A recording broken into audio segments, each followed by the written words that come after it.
法警察局嘅大廈防罪之友咧，成立咗之後咧，就係、當其時我亦都係被委任為呢個副總召集人。咁近年嚟咧，警方司警喺我哋嘅網絡方面咧係不斷優化。咁嗰個防罪之友嗰個團隊咧，同埋我哋一個嘅警務嘅聯絡機制咧，涵蓋到社會咧係各個方面，覆蓋到咧係每一個社團同埋一個社會上面，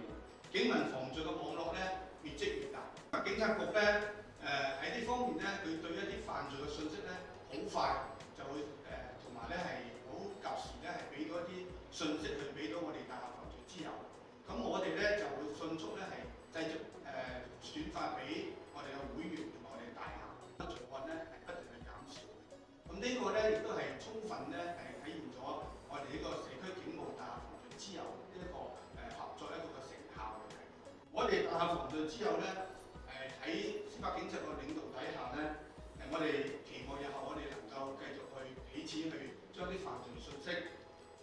去呢個對社會各界去灌輸，做到呢一個嘅預警嘅作用，同埋深入社區咧去淨化呢個嘅社區嘅治安。咁希望咧就係我哋大廈防罪之友協助警方咧係共同咧係去呢一個嘅淨化呢個社區，將呢個社區咧創造一個和諧共融嘅一個嘅社會，將澳門